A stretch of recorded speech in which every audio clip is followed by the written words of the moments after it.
دیارِ عشق میں اپنا مقام پیدا کر، نیا زمانہ نئے صبح و شام پیدا کر۔ ناظرین گرامی، آج میں آپ کی توجہ کا مرکز بنتے ہوئے ایک ایسے نازک موضوع کو چھونے کی جسارت کر رہا ہوں جس پر عمل پیرا ہو کر ایک زمیں بوس انسان آسمان تک کی بلند و بالا پرواز سے گزرتے ہوئے اپنی منزل کو تلاش کرتا ہے۔ شاعر مشرق، شاعر ملت، مفکر اسلام، مصور پاکستان ڈاکٹر علامہ محمد اقبال۔ کون اقبال؟ وہ اقبال جنہوں نے پنجاب کی سرزمین کے شہر سیالکوٹ میں شیخ نور محمد کے گھر میں آنکھ کھولی۔ اگر میں اپنے ذوق میں کہوں تو کچھ یوں کہوں گا کہ جب اللہ تعالیٰ کسی قوم پر احسان کرتا ہے تو اس قوم کو تحفے میں ڈاکٹر اقبال جیسا مرد کلندر عطا کرتا ہے۔ ہزاروں سال نرگس اپنی بے نوری پہ روتی ہے، ہزاروں سال نرگس اپنی بے نوری پہ روتی ہے،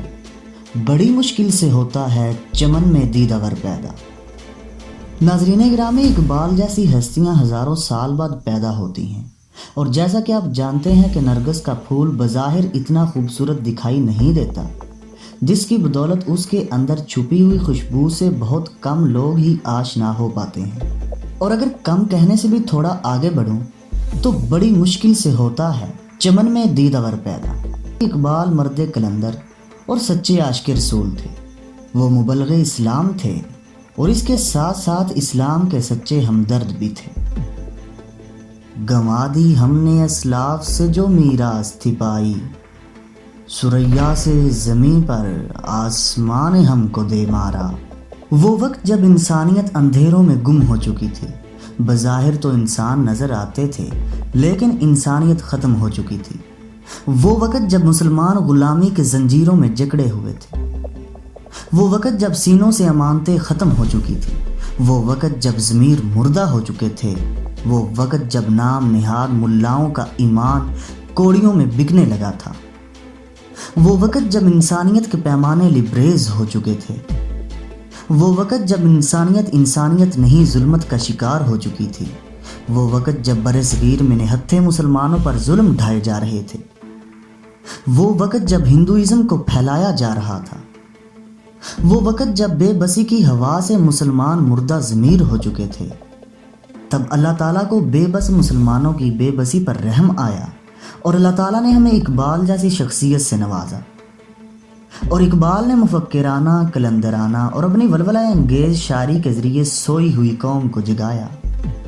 کمزور اور بے بس انسانوں کو جینے کا حوصلہ دیا، جینے کا مقصد بتایا، بے بس اور بے حس مسلمانوں میں امید کی ایک نئی کرن جگائی۔ کیا خوبصورت انداز میں ضمیر کو روشن کرتے ہیں۔ اس قوم کو شمشیر کی حاجت نہیں رہتی، اس قوم کو شمشیر کی حاجت نہیں رہتی، ہو جس کے جوانوں کی خودی صورت فولاد، لیکن افسوس صد افسوس، اقبال تیرے دیس کا کیا حال سناؤں، اقبال تیرے دیس کا کیا حال سناؤں، دہکاں تو مر کھپ گیا اب کس کو جگاؤں، ملتا ہے کہاں خوشائے گندم کے جلاؤں، اقبال تیرے دیس کا کیا حال سناؤں۔ ہر داڑھی میں تنکا ہے، ہر ایک آنکھ میں شہتیر، مومن کی نگاہوں سے بدلتی نہیں تقدیر، توحید کی تلوار سے خالی ہے نیامیں، اب ذوق یقین سے نہیں کٹتی کوئی زنجیر، اقبال تیرے دیس کا کیا حال سناؤں۔ شاہی کا جہاں آج کرگس کا جہاں ہے، ملتی ہوئی ملا سے مجاہد کی اذاں ہے، مانا کے ستاروں سے بھی آگے ہیں جہاں اور، شاہی ہے مگر طاقت پرواز کہاں ہے، اقبال تیرے دیس کا کیا حال سناؤں۔